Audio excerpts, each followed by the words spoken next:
Hello, everybody, and thank you for staying with us through lunch. My name's Paul Suchman.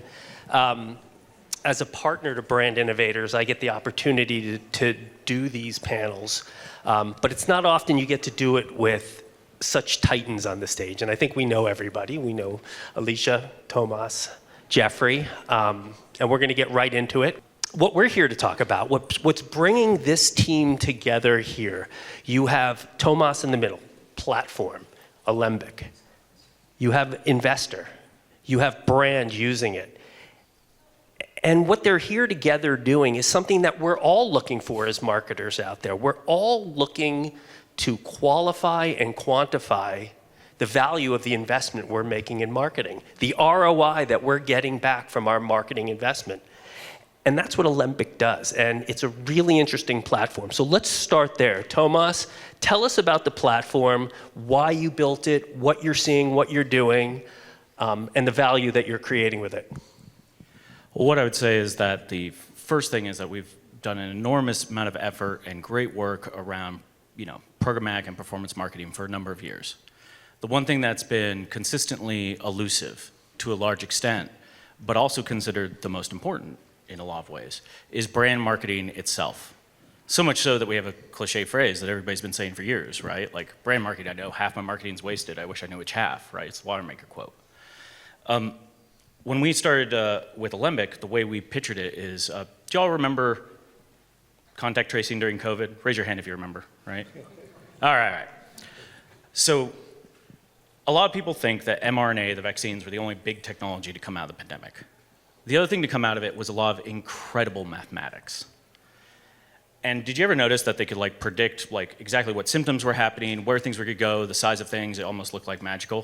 Well, all that was done with massive simulations and supercomputers. And so I woke up one morning and I looked up, I math background of some type, and I was like, wait a minute, what is the difference between a contact trace and a marketing touch mathematically?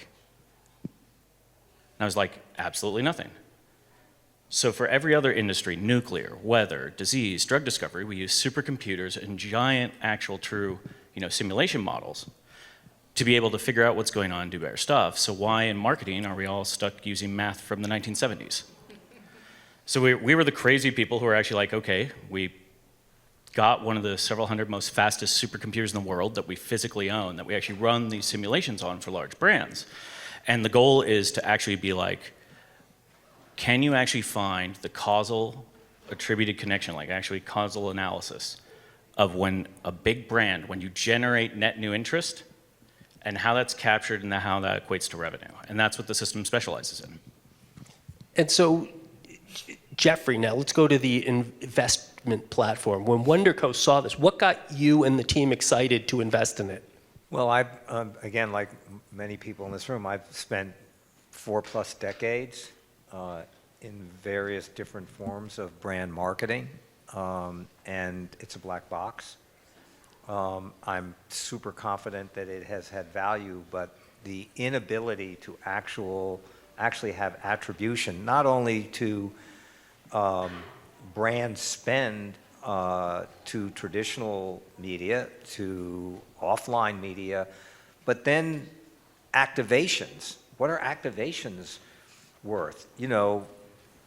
Delta put on one of the greatest shows I've ever seen at any trade show anywhere in the world in my life yesterday. I don't know how many of you were there.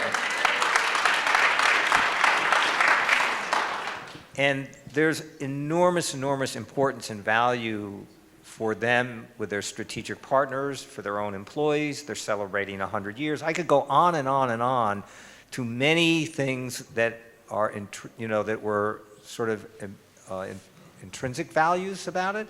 But I promise you, one of the things they would like to know is, well, what values externally to their customers has come out of that?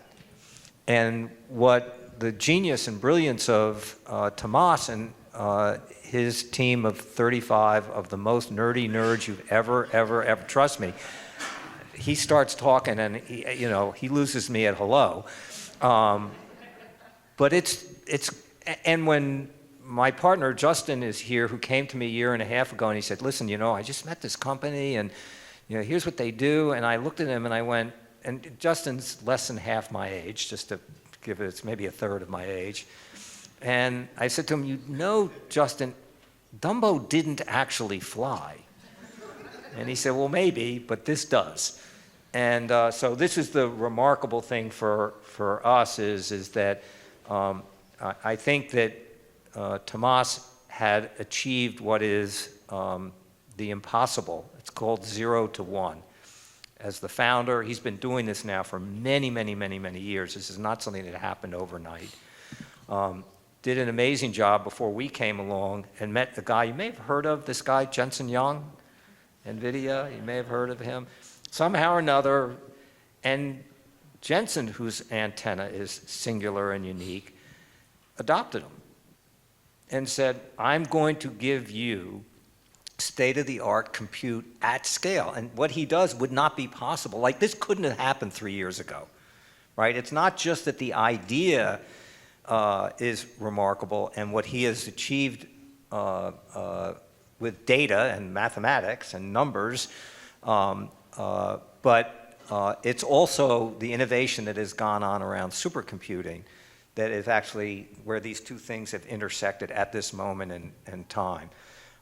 So for us, we were blown away when we saw the value of what he was trying to do, and then the absolute magic happened when we intersected with Alicia. And I'll pass the baton in a second, but before I pass it, I want to say, because I thought about this today, and we're seeing this now as Tomás goes to deploy. You can't say what I've said and what he said without anybody saying with extraordinary validity, really? You have to be skeptical. If you've been in marketing and branding and you've done this for any period of time, you hear it and it literally sounds impossible until you actually try it. Now, for a 100-year-old company to behave like day one is equally improbable. And that, frankly, is why we are sitting here today, because as a CMO with a great background, having come from SAP before coming, has a technology perspective on this. And rather than putting that cynical, skeptical, I don't know, this just sounds pretty far-fetched to me, singularly, well, I shouldn't say singularly because there are a couple of key people on her team who were equally supportive, and some of which are around here today, so I don't want to give full credit, but it starts with the boss. Said, nah, you know what, we could spend 6 months putting our engineers and our data scientists and reading all the white papers. This guy's written more white papers. They literally would stack up to here. You could take months just reading them. It's only 386 pages. What are you talking about? I know. Well, I can't understand after the first sentence. So she said, you know what, let's just do a POC. And let's do it around something as big and as bold as our work that we're doing with the Summer Olympics last year. So with that, Yes, that's a great intro. And for those who, I too feel the same about Delta that you do, Jeffrey. Last year they came to CES and free internet for everyone. This year, an incredible announcement about customer experience. I think the logo looked awesome. Maybe only Dead & Co's, the Steal Your Face, look better, but you guys look awesome. If you're a Dead & Co fan. Yes, I guess. So what you and Jeffrey met last year or a couple years ago at CES and talked about this. So what was it that attracted you and the team to start to invest in this? So first off, thank you for having us. It's an honor to be with all of you, and thank you for all of you. I know CES is an absolutely wild week, so thank you for giving us some of your time here, especially before lunch. Jeffrey had me at hello. I mean, first of all, he is an icon, as we know, in himself. He makes magic out of everything he touches, and the fact that he attached himself to this, I knew that there was something.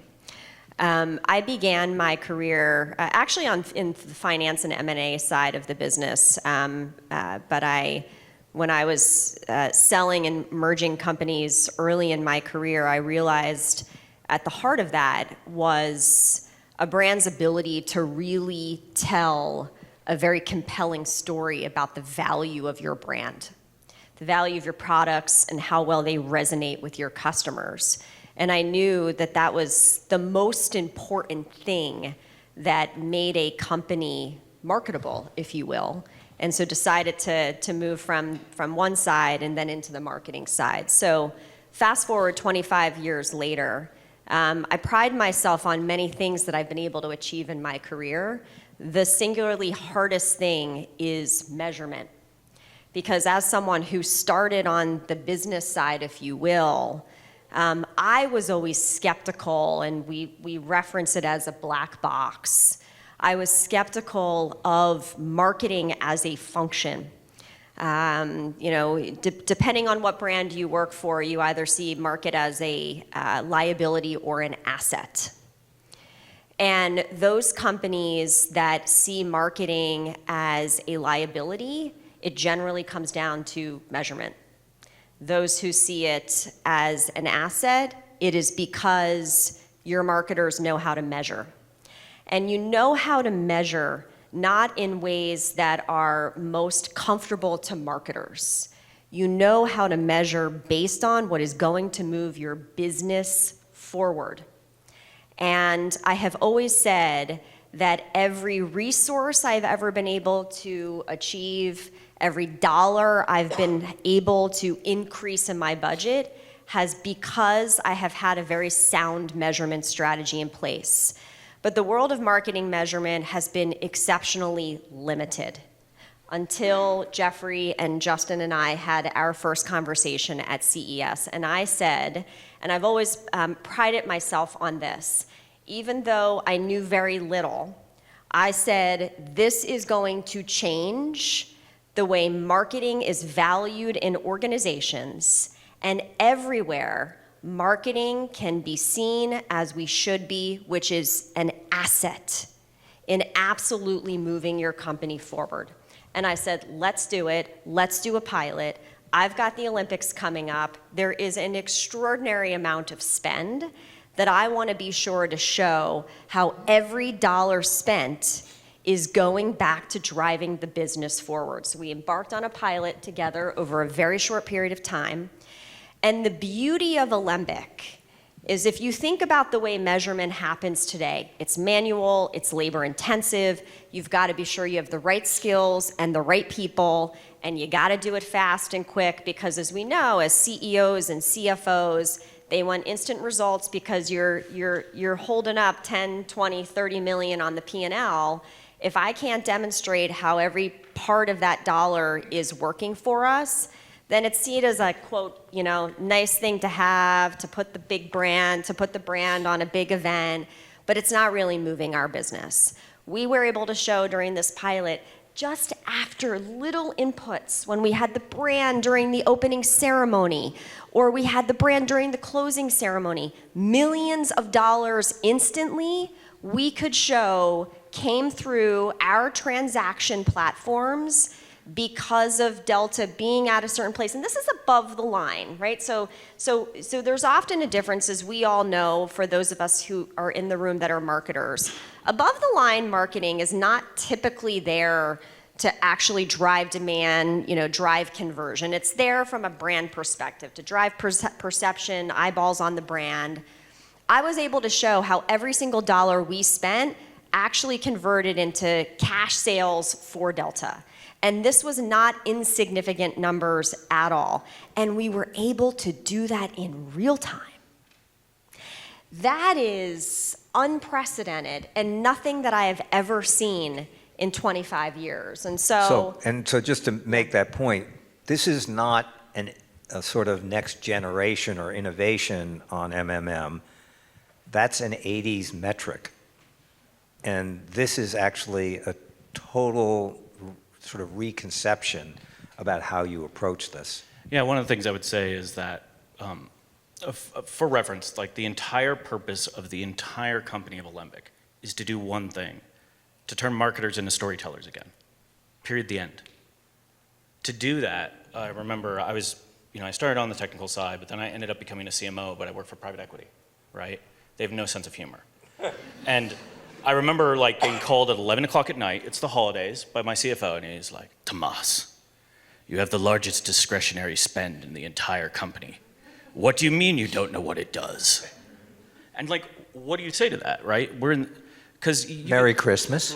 Right? You're like, but then I had this epiphany where I was like, it was my second time out as a CMO, and I was like, look, the way I can always tell a CMO is going to have a real hard time, because I worked on the B2B side, is I was like, the instant you start arguing about the difference between an MQL and an SQL, you're dead, right? It's off base or bust, right?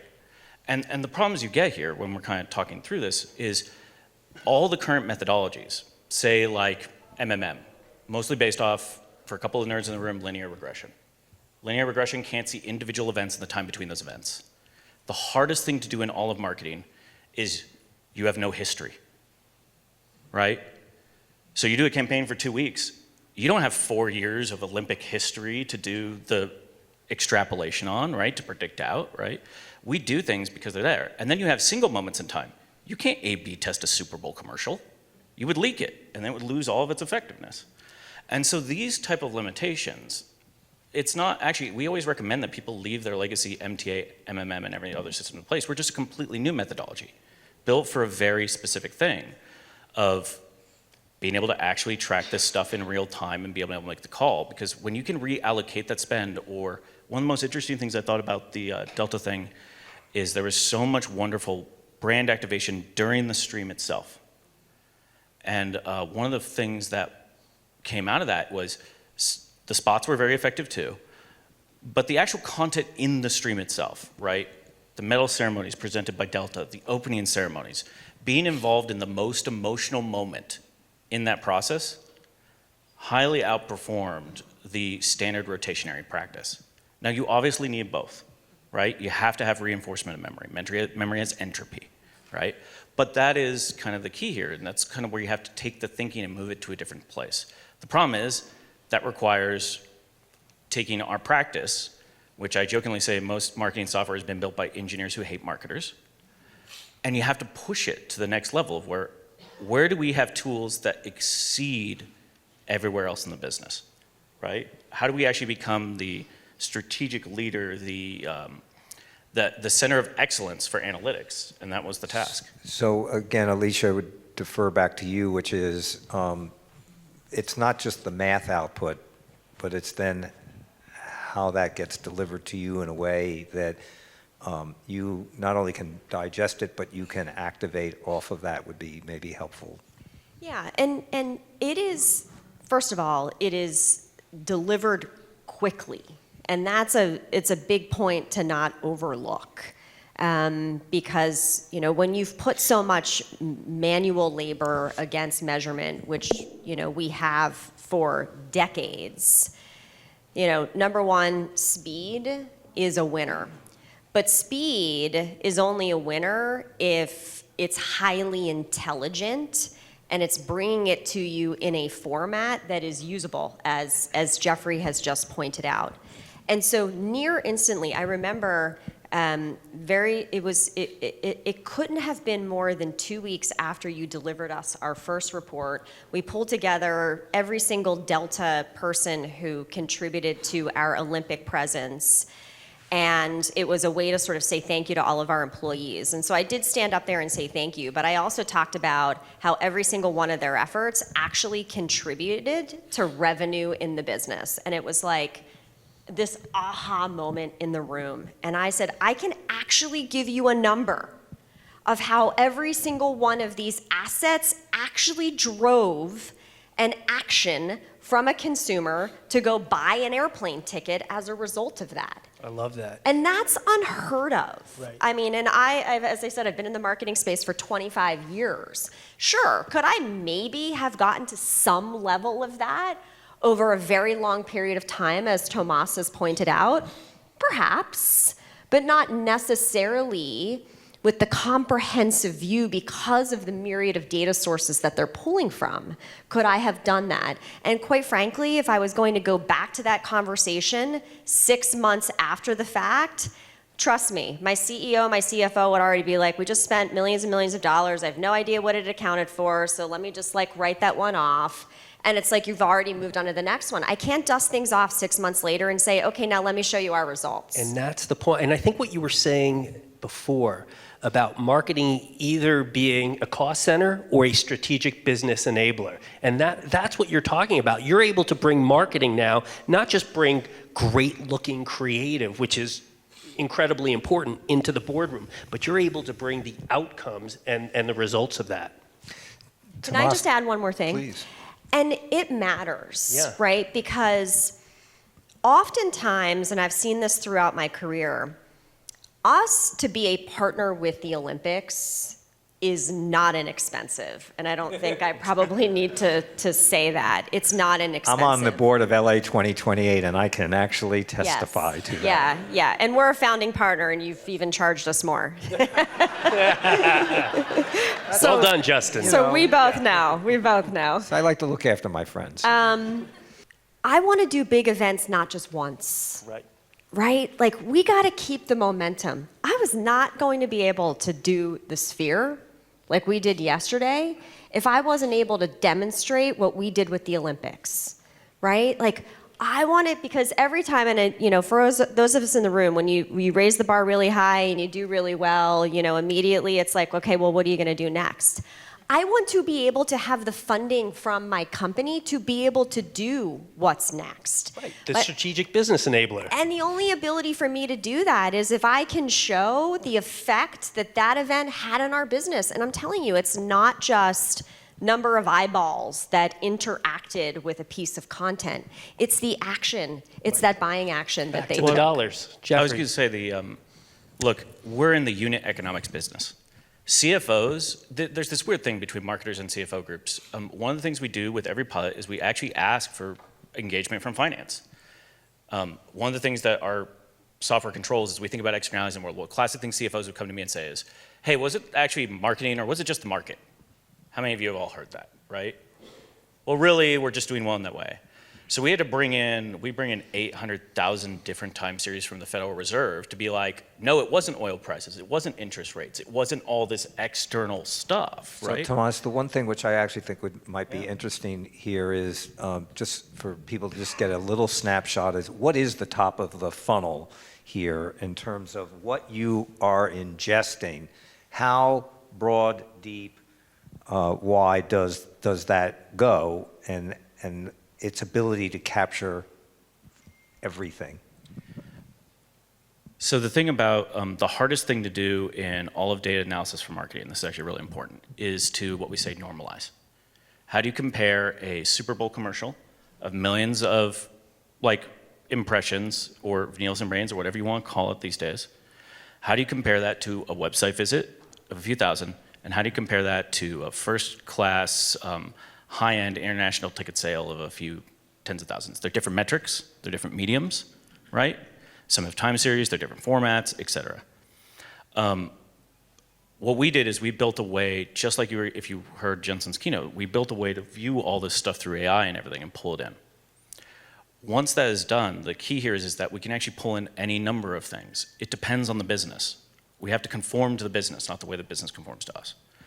And so what we do is we'll pull in everything from earned media, owned, and everything. We had a real hard problem getting TV logs for a long time as a company, right? We had to solve all these things. Agencies took, they deliver every, month or every quarter, right? They deliver back the TV logs from the paid spend, but you have to move at the speed of the market. And so what we ended up having to do is we had to find a vendor who had 10,000 physical TV antennas all over the world. And we literally pull in every single time a company has ever mentioned earned, owned, or paid. This can end up with discovering all sorts of things that people didn't even know existed. So we do everything from the top of the funnel, right? Earned media, that, et cetera. All the convenience stuff in the mid-funnel, but at the very bottom, and this is really key, is we will pull in all the revenue metrics that matter. For some retailers, we pull in foot traffic. We had a, retailer I can't mention because the NDA will murder me, but they were doing tons and tons of advertising, and they could not lift sales. We're talking 8-figure buys on TV. We hooked up and we were like, wow, you're totally correct. So then we ended up bringing in foot traffic. We ended up bringing digital order systems. What we ended up finding out was that Your partners from Placer, there are a couple of them here today, and that's brilliant. We actually used Place Air for some of that. And what does it look like, though, when you deliver it to Alicia's team? Like, is it in a dashboard? Is it? It comes out as just written text. But what I was going to say about this is when we hooked up foot traffic, we found out the marketers were actually driving massive amounts of foot traffic. It was actually walking out the door before the purchase completed. So marketing was successful, right? They drove the traffic. What happened was the digital order system had gotten hit so hard that by the time they walked in, there was a half hour to 45-minute wait, and everybody just walked out. The advertising was too effective. It was overloading the delivery mechanisms. And so when this comes out, it comes out in written statements. The big inspiration for the reports was actually, you know how the President of the US gets an intelligence briefing every day? Our reports literally come out as proactive intelligence, where they literally come out and they're based off of the presidential intelligence reports of John F. Kennedy. And then Alicia or whatever CMO gets to custom choose that format. So everybody in the organization can customize. So The view that they get of that the data CFO set. wants one version of that. Alicia wants a different version of that. The performance team wants to see a different. And the beauty of it is the answer is yes, you can all have. But, you know, it's the ability to read the complexity of the dashboard is what machine learning is. I want to give credit to Alicia's team because she has some brilliant data scientists and everything on their front ever, right? But you're not going to install a supercomputer yourself with the liquid cooling and kilowatts of power requirements and everything, right? We have to partner with those teams, and she has one of the best teams in literally that I've met. Jake's here. Where's Jake? Jake. Okay, he leads that team. That guy right there. No, so I'm saying it's a partnership. All we do, remember, we just give the initial signals. You still have to go chase all that stuff down and understand all the data, right? So one of the things I said is you all did so much good follow-on afterwards. Yeah, you have to lean in. I mean, look, I find that things only work when both sides are equally leaning in, right? Like, we're going to know Delta the best than anyone else from the inside. We're going to know what we need and what format we need. We're going to understand what truly we need to learn from our customers. And then Tomás's team, they're going to need to be able to kind of rise to that in terms of our specifications, our customer needs, the way we need to be measuring by way of Delta. And we do. Jake leads an incredible team of data scientists, who, of course, through the years have created their own models to be able to look at every aspect of what we're putting out in the market. And so I can tell you, certainly, I of course will believe smartest people in the business from a marketing data science perspective who leaned in hard to ensure that this was something that was going to fit and make sense for truly the measurement that we needed. And it's been extraordinary. And in a lot of ways, we're building together. We're learning from each other. We're building together.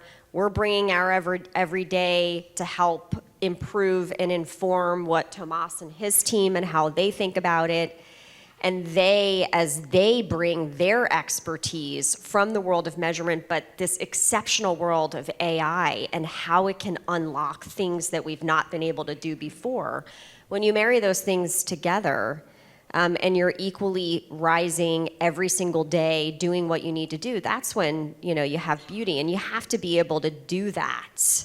You have to be able to sort of put the right amount of muscle. And I'm a believer, it has to start at the top, right? And so, I think Jake will attest that, I was as leaned in, because oftentimes I frankly have found in our field, unfortunately CMOs, I think, delegate what is the most important aspect of their job is actually measuring and ensuring their value is being recognized in terms of how your CEO cares about your business. And so we'll all say as CMOs that we care about that, that's for sure, but are you leaning in from a technology and analytics perspective with the team every day, looking at what's out there, managing it side by side together? Most of the time, no.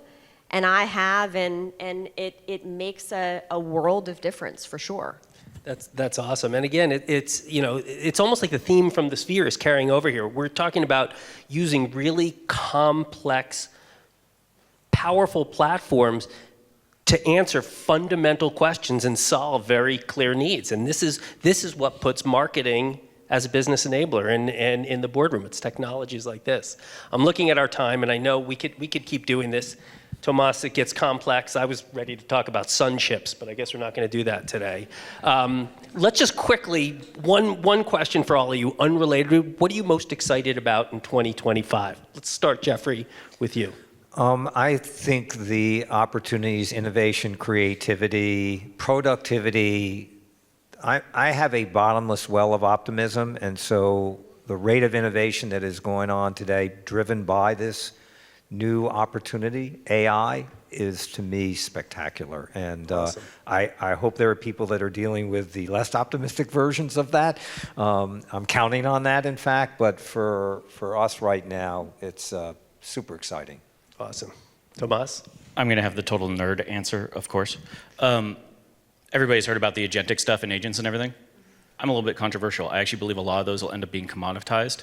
I'm very excited to be the agent controller, right? Being able to orchestrate whether it's a human agent or whether it's a digital agent, being able to actually orchestrate across all of that, the actions, and through an intelligent layer. Agent, whether it's a human or a person, is just an API that is capable of doing something. And so I'm really looking forward to actually moving past this whole conversation about like how do you even just execute a thing that we've been doing for forever, and talking about how do we actually optimize the control of those objects to make everybody's life better. Wow. Alicia? I'm actually going to steal something that Tomás said a little bit ago, if you don't mind. Go for it. You talked about allowing marketers to get back to becoming storytellers again. I've always been a believer that we need to put skills and capabilities where the skills and capabilities best exist. And so I do believe in a partnership and a relationship model. Because there is no other organization that a company has within it that is as creative or needs to be as creative to move the brand forward than the marketing team. Of course, I'm sure we all live in companies where everybody's a marketer.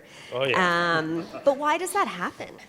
Right? Because marketing's the best. Sure, I'll take the more cynical view of that with experience and say it's often because people don't really truly realize and grasp the true impact and value. So people right. often feel like they can do it better. That's right. That's right. Because they simplify it down to pretty pictures. And I think that the opportunity is when we lean into technology, particularly from an analytics perspective, we can get back to doing exactly what we are supposed to be doing, which is why I came into this role now 25 years ago, which is I want to be in the center of being able to craft the true story of value that we bring to our customers every single day. And to be able to understand that value, I've got to partner with greats like Tomás to be able to understand what our customers are attaching themselves to that is in fact what's moving our business forward. So I do think as long as we as marketers truly lean into this analytical side of the business more, and great technologies like Alembic enable us to do that, if we do that, I don't think every brand will. There's no question about it, but the brands that do will be the ones that are the market movers of their categories for sure.